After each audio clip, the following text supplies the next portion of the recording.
नमस्कार, स्वागत आहे तुमचं माझ्या मोठ्या व्लॉगमध्ये. ज्या व्लॉगमध्ये मी बनवणार आहे पावभाजी आणि ही रेसिपी खूप खूप इझी आहे, खूप टेस्टी आहे आणि तुम्ही ही नक्की ट्राय करा.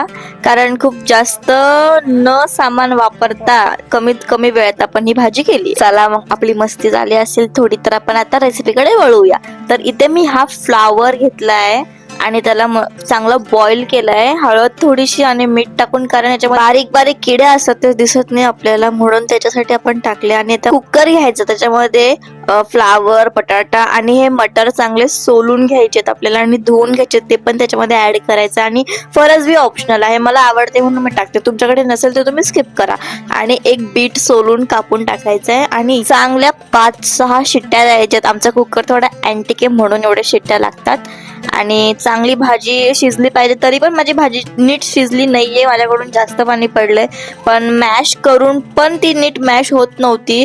तर तुम्ही जास्त पहिले भाजी नीट शिजवून घ्या, म्हणजे तुम्हाला जास्त टेन्शन नाही राहणार त्याला मॅश करायचा. चला मग मेन रेसिपीकडे जाऊया. इथे मी घेतले बटर आणि आपल्याला एका कढईमध्ये बटर टाकायचे, ऑइल नाही यूज करायचे. ओके, बटर मध्येच बनवायची. आणि 2 मोठे साईजचे कांदे कापून घेतलेत मी, ते कांदे ऍड करायचे बारीक बारीक कट करून. आणि त्याला जोपर्यंत फ्राय करायचं आहे ना, म्हणजे गोल्डन थोडासा होत नाही ना तोपर्यंत फ्राय करायचंय. आणि थोडा वेळ फ्राय करून झाल्यावर त्याच्यामध्ये आपल्याला ऍड करायची आहे शिमला मिर्च. मी पण 2 घेतली आहे, काप कट करून तेवढ्या शेपची. आणि ह्याला पण आपल्याला फ्राय करत राहायचं, जोपर्यंत ह्या नीट अर्ध्या शिजत नाही ना तोपर्यंत ह्याला आपण फ्राय करून घेऊया. आता मी मसाले टाकणार आहे. 1 चमचा लाल तिखट, हळद आणि हिंग आणि आमचा हा घरचा मसाला. आणि सगळ्यात मेन आपला पावभाजी मसाला.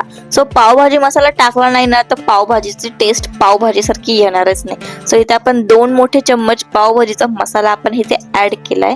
आणि हे मसाले आपल्याला टाकायचे त्याच्यावरती. पण इथे मी एक चूक केली, तुम्ही नका करू. कारण ह्या स्टेजला मला ती काय बोलतात त्याला, अद्रक लसूणची पेस्ट असते ना, ती टाकायची होती, पण मी विसरले.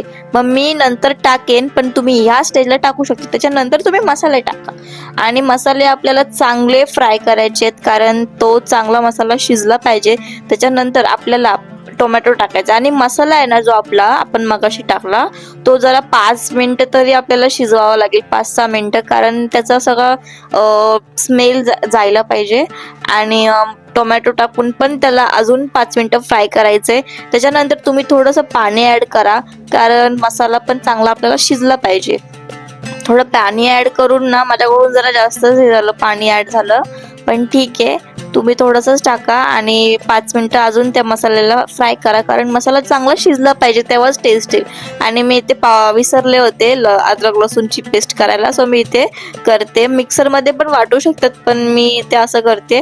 आणि मी ह्या स्टेजला टाकली अद्रक लसूणची पेस्ट आणि मी इथं परत त्याला फ्राय केलंय.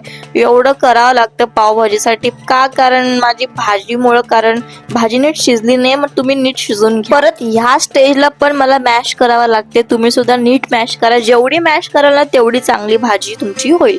आणि इथे मी टाकली त्या कढईमध्ये भाजी, आपण जो मसाला आपण फ्राय केलता, चांगलं आपल्याला मिक्स करायचं. आणि फूड कलर वगैरे असं जे काय असतं ना ते बिलकुल ऍड करायचं नाही, कारण ऑलरेडी आपण 1 बीट सफिशियंट आहे कलर येण्यासाठी. चांगला लाल कलर येतो, 1 बीट खूप आहे. आणि जे फूड कलर असतं ना ते बिलकुल ऍड करू नका, त्याच्यानी टेस्ट पण चांगली नाही होत. आणि थोडंसं पाणी टाकलं, जेवढं पाणी टाकतील ना तुम्ही तेवढी ती भाजी हे होईल. कारण अगर तुम्ही पाणी ऍड नाही केलं ना तर ती ठीक होते खूप नंतर शिजून तर तुम्ही पाणी ऍड करू शकतात. अगर तुम्हाला खूप जण असतील, तुम्हाला जास्त भाजी पाहिजे, तुम्ही जास्त ऍड करा पाणी.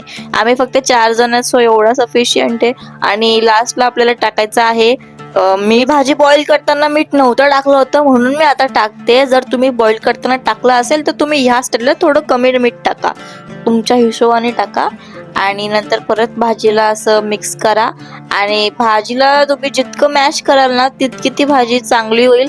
आणि लास्टला मी टाकली ते कोथिंबीर चांगली. आणि त्याच्यावरती आपल्याला बटर टाकायचं आहे 1 चमचा, विसरू नका, कारण ह्या बटरने खूप जास्त टेस्ट भाजीला खूप येते. So butter is most important पावभाजीसाठी. आणि परत एकदा आपण भाजीला असं मिक्स करून घेऊया आणि 20-30 म्हणजे अर्धा तास तरी त्या स्लो गॅसवरती भाजीला ठेवायची, चांगली शिजली पाहिजे. आणि शिजल्यानंतर सुद्धा तुम्ही मॅश करा, अगर तुमची भाजी नीट मॅश नसेल झाली तर. मी सुद्धा केली होती आणि आपली भाजी रेडी. दुसऱ्या साईडला मम्मीने पटकन पाव रेडी केले, कारण मी कांदा, लिंबू आणि कोथिंबीर कट करून घेतली पटकन आणि आपली पावभाजी रेडी आहे. आता तुम्ही ही रेसिपी खरंच ट्राय करून बघा, एवढी टेस्टी आहे आणि मला खूप आवडले. इझी आहे, सगळ्यात जास्त काही झमेला नाही याच्यामध्ये आणि लवकर होते.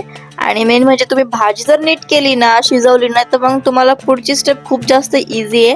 आणि तुम्हाला जर रेसिपी आवडली असेल तर लाईक करा, कमेंट करा, शेअर करा आणि नेक्स्ट रेसिपी मी काय बनवू हे मला कमेंट मध्ये सांगायला विसरू नका. चला मग भेटू पुढच्या व्लॉग मध्ये अशीच नवीन नवीन रेसिपी जी सगळ्यात जास्त लवकर होते, जास्त टाइम घेत नाही आणि कमीत कमी सामानामध्ये आणि ऑफकोर्स इझी स्टाईल मध्येच आपण बनवूया. चला मग बाय, भेटू उद्या नाही म्हणजे नेक्स्ट व्लॉग मध्ये.